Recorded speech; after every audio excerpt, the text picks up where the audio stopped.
ఇన్ని అప్పుల్లో ఉన్నప్పటికీ కూడా ఈ ప్రభుత్వం ఇచ్చిన హామీలన్నీ కూడా పూర్తి చేయాలని చెప్పేసి మొన్న క్యాబినెట్లో కూడా మాట్లాడుకుంటాం.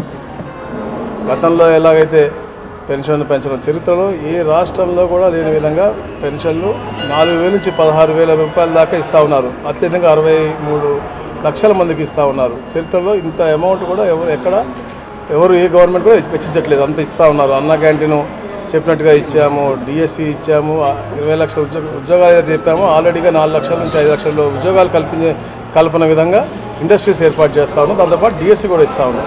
అదే కాకుండా అయితే ల్యాండ్ టైటిలింగ్ యాక్ట్ రద్దు చేసామో మళ్ళీ ల్యాండ్ గ్రాబింగ్ యాక్ట్ కూడా తీసుకొస్తా ఉన్నాం. ఇట్లా పేదల యొక్క ఆస్తులు కాపాడే విధంగా, అలాగే రైతులను కూడా ఎప్పుడు కూడా సుభిక్షంగా ఉండాలి, అప్పుడే రాష్ట్రం బాగుంటుందన్న లక్ష్యంతో కేంద్ర ప్రభుత్వం కూడా 6,000 నుంచి 10,000 రూపాయలు పెంచారు. వాళ్ళతో పాటు ఇంకొక 10,000 రాష్ట్ర ప్రభుత్వం కలిపి ఎలాగైతే కేంద్ర ప్రభుత్వం ఇన్స్టాల్మెంట్ ఇస్తుందో అదే ఇన్స్టాల్మెంట్లో రాష్ట్ర ప్రభుత్వం యొక్క షేర్ కూడా ఇచ్చే విధంగా రూపకల్పన చేశారు.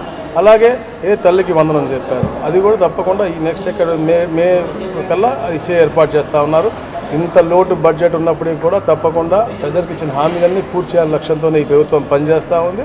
ఆ దిశగా గట్టిగా, ఎందుకంటే వెల్త్ క్రియేటర్ చంద్రబాబు నాయుడు గారు కాబట్టి అమరావతి నిర్మాణంతో పాటు ఈ రాష్ట్రంలో రాబోయే తరాలకి ఉపాధి కల్పనకి ప్రత్యేకమైన శ్రద్ధ పెట్టి ఇండస్ట్రీస్ అందరినీ కూడా ఆహ్వానించిన రేపు దావోస్కి వెళ్తూ ఉన్నారు, మీరు చూస్తూ ఉన్నారు. దాంతోపాటు ఎనర్జీలో కూడా ఎన్నో పాలసీలు తెచ్చారు. రాబోయే రోజుల్లో రేటు కూడా పెంచమని చెప్పారు. మొన్న పెరిగిన రేటు కూడా గత ప్రభుత్వంలో గత ముఖ్యమంత్రి చేసిన పాపాల వల్ల మన రేటు పెరగడం జరిగింది. ఈ రోజున అన్ని రంగాల్లో కూడా పేదవాడు జీవన పరిమాణాలు పెంచాలి, వాళ్ళు సుఖంగా ఉండాలనే లక్ష్యంతోనే పనిచేస్తూ ఉన్నారు. రేపటి నుంచి కూడా గౌరవ ముఖ్యమంత్రి గారు కుప్పం పర్యటన కూడా 3 రోజుల పాటు ఉంది.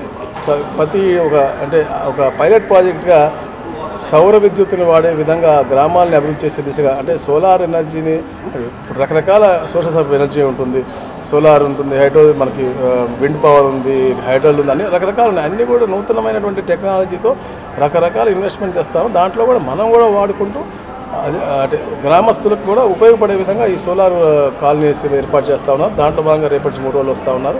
అట్లా నూతన విధి విధానాలు నేర్చుకోవడానికి ప్లస్ పెట్టుబడులు రాబట్టడం కోసం కూడా దావోస్ కూడా రేపు 19 నుంచి 24 తారీఖుగా వెళ్ళిపోతూ ఉన్నారు. అంటే ఒక బంగారు భవిష్యత్తుకి పునాది వేయడానికి అహర్నిశలు కృషి చేస్తూ ఉన్నారు గౌరవ ముఖ్యమంత్రి గారు తెలియజేస్తూ ఉన్నారు. ఈ మధ్యకాలంలో పెట్రోల్కి సంబంధించినటువంటి పిఎల్ మీద ఎక్కువగా ఆరోపణలు వస్తున్నాయి, దీని మీద సంబంధించినటువంటి పిఎల్ మీద ఎక్కువగా ఆరోపణలు వస్తున్నాయి. ఈరోజు కూడా వైఎస్ఆర్ కాంగ్రెస్ పార్టీ టార్గెట్గా కూడా మిమ్మల్ని టార్గెట్ చేస్తుంది. ఈరోజు హైదరాబాద్లో జరిగింది మీరే అని చెప్పి కూడా వైఎస్ఆర్ కాంగ్రెస్ పార్టీ నేతలు ఆరోపిస్తారు. అంటే ఇది ఎంతవరకు కరెక్ట్? రాసేవాళ్ళు ఏదైనా రాస్తూ ఉంటారు. దాంట్లో ఇప్పుడు ఏమైనా రాసి ఉంటే దాంట్లో ఏమైనా ఉందా, దాంట్లో ఏముందో దాని గురించి నేను I don't want comment. But దానికి అక్కడ ఏం తప్పు జరుగుతుంది, తప్పు అని చెప్పాలి తప్పు అక్కడ ఏం జరిగినట్టు కూడా ఏం రాసి కూడా లేదు.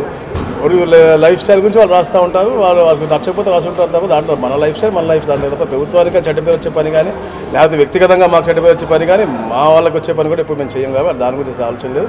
మా ఆలోచనలో ఇప్పుడు కూడా ఆంధ్ర రాష్ట్రం సుభిక్షంగా ఉండాలా, ఇక్కడ తెలుగు రాష్ట్రాలు 2 కూడా బాగుండాలా, 2 అనుసంధానంగా ముందుకు వెళ్ళాలి తప్ప ఎక్కడ కూడా తప్పు జరగనివ్వాలి.